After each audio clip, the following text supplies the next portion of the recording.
आपला महाराष्ट्र यूट्यूब चॅनलमध्ये आपले स्वागत आहे। मुख्य संपादक शमशेर खान गोलंदाज उदगीरमध्ये बदल हवाचा नारा, एकनाथ शिंदेंची जोरदार गर्जना। उदगीर आगामी स्थानिक स्वराज्य संस्था निवडणुकांच्या पार्श्वभूमीवर उदगीरमध्ये झालेल्या भव्य सभेत मुख्यमंत्री एकनाथ शिंदे यांनी आपल्या खास शैलीत विरोधकांवर टीकेची झोड उठवत जनतेसमोर विकास एजेंडा मांडला। जिथे बदल हवा असतो तिथे एकनाथ शिंदे पोहोचतो, अशा शब्दात त्यांनी भाषणाची सुरुवात करत सभेला उत्साहाचं उधाण आणले। शिंदे म्हणाले, 3 वर्षांपूर्वी महाराष्ट्रात मी बदल घडवला। टांगा पलटी होणार होता आणि घोडे फरार झाले तरी मी मागे हटलो नाही। राज्याच्या हितासाठी, जनतेच्या हितासाठी मी धाडसी निर्णय घेतला। 2022 मधील आपल्या राजकीय क्रांतीचा उल्लेख करत त्यांनी उदगीरमध्ये देखील तशीच क्रांती घडवण्याची वेळ आल्याचे सांगितले। सभेभरात शिंदेंनी लाडकी बहीण योजनेचा जोरदार उल्लेख केला। लाडकी बहीण योजना कोणी माईचा लाल आला तरी बंद करू शकत नाही, असे त्यांनी स्पष्टपणे सांगत महिलांना केंद्रस्थानी ठेवणाऱ्या कल्याणकारी धोरणांची पुनर्जीवन केले। सभेत उपस्थित महिलांकडे पाहत ते म्हणाले, आगे बढो सुनीताई, तुम्हारे पीछे खडा है ये तुम्हारा भाई। यामुळे उपस्थितांमध्ये जोरदार प्रतिसाद दिसून आला। उदगीरच्या विकासाबाबत भाष्य करताना शिंदेंनी मागील काही वर्षात झालेल्या निमी वाटपाचा उल्लेख करून 550 कोटी रुपयांचा निधी उदगीरला मंजूर झाल्याची आठवण करून दिली। काम चांगलं नसेल, निधीचा दुरुपयोग झाला असेल तर त्याचा हिशोब घेतला जाईल, असा कडक इशाराही त्यांनी दिला। स्थानिकांच्या तक्रारींवर बोलताना ते म्हणाले, 3000 रुपयांची पाणीपट्टी मी पहिल्यांदा ऐकतोय। नळातून सोनं सोडतात का? यामुळे जनतेच्या प्रश्नांना शासन गांभीर्याने घेत असल्याचा संदेश गेला। उदगीरच्या आरोग्य सुविधांची दयनीय अवस्था अधोरेखित करत शिंदे म्हणाले, ट्रॉमा केअर नाही, 200 बेडचे हॉस्पिटल नाही, बांधलेली बिल्डिंग उभी आहे पण लोक त्या बिल्डिंगींना चाटायचं का? या शब्दांनी त्यांनी स्थानिक प्रशासनाला चिमटा काढला। सभेतूनच त्यांनी आरोग्यमंत्री तानाजी सावंत यांना फोन करून उदगीरच्या आरोग्य समस्यांवर तातडीने उपाययोजना करण्याच्या सूचना केल्याचे सांगत जनतेत विश्वास निर्माण केला।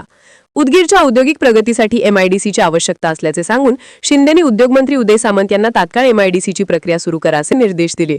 उदगीरला नवीन जिल्ह्याचा दर्जा देण्याबाबत उपस्थित केलेल्या मागणीबाबत ते म्हणाले, नवीन जिल्ह्यासाठी जे जे करावे लागेल ते सर्व करू, जनतेचा आवाज महत्त्वाचा आहे। सभेच्या शेवटी शिंदेंनी आगामी निवडणुकांसाठी लढाईचे स्वरूप स्पष्ट करत म्हटले, बदल हवा, पर्याय नवा। ही लढाई धनशक्ती विरुद्ध जनशक्तीची आहे। त्यांनी स्वतःला जनतेचा सेवक ठरवत उदगीरच्या विकासाला गती देण्याचे आश्वासन दिले। उदगीरमध्ये शिंदे लाटका सभेला झालेल्या प्रचंड प्रतिसादामुळे शिंदेंची भेट आगामी निवडणुकांच्या दृष्टीने महत्त्वाची मानली जाते। स्थानिक स्वराज्य संस्था निवडणुका जवळ येत असताना शिंदेलांनी विकास आणि कल्याणकारी योजना हे 2 मुद्दे मध्यवर्ती ठेवून जनतेशी थेट संवाद साधण्याची रणनीती स्वीकारली आहे। उदगीरमधील वाढती असंतोषाची भावना, महाग पाणीपट्टी, अपुऱ्या आरोग्य सुविधा आणि औद्योगिक मागासलेपण या मुद्द्यांवर शिंदेंनी साधलेले थेट प्रहारामुळे राजकीय वातावरण रंगू लागले आहे। सभेतील शेवटचा संदेश शिंदेंचा एकच, उदगीरला बदल हवा आहे आणि तो बदल आणण्यासाठी मी इथे आलो आहे। आरोग्य मंत्र्यांना ताबडतोब सांगतो, प्रकाश आंबेडकरला प्रमाण बघायला असतो का?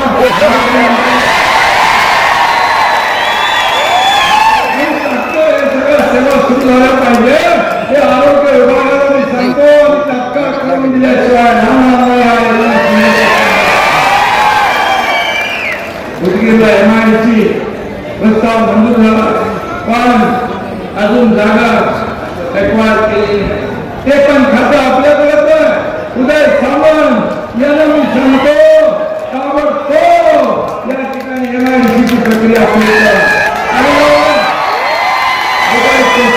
मी जेव्हा मुख्यमंत्री झालो तेव्हा पहिलं काम केलं ते माझी मुख्यमंत्री माझी लाडकी बहीण योजना।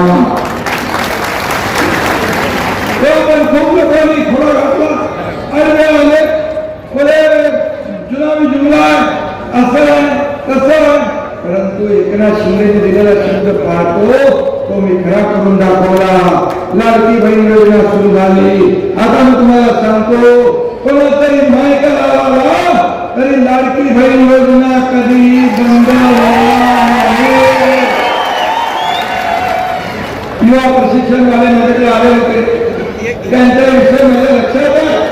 माझ्या युवकांना देखील रोजगार मिळाला पाहिजे, तिथे उद्योग आला पाहिजे, हाताला काम मिळालं पाहिजे, यासाठी हा एकनाथ शिंदे जीवाचं रान केल्याशिवाय राहणार नाही, हा शब्द मी देतो। आणि आपल्या नगरसेविका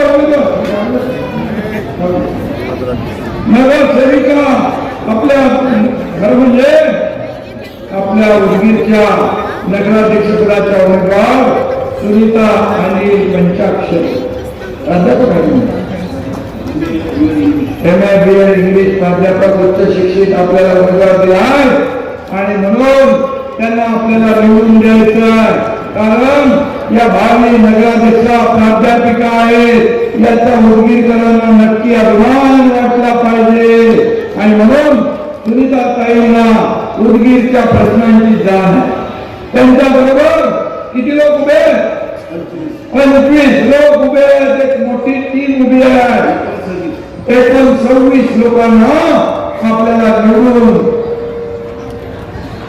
अगदी जल्लोषात नगर परिषदेमध्ये पाठवायचं हे सांगायला मी तुम्हाला ही विनंती करायला आणि म्हणून आगे बढ़ो सुनीताताई, आगे बढ़ो सुनीताताई. तुम्हारे पीछे खड़ा है ये तुम्हारा भाई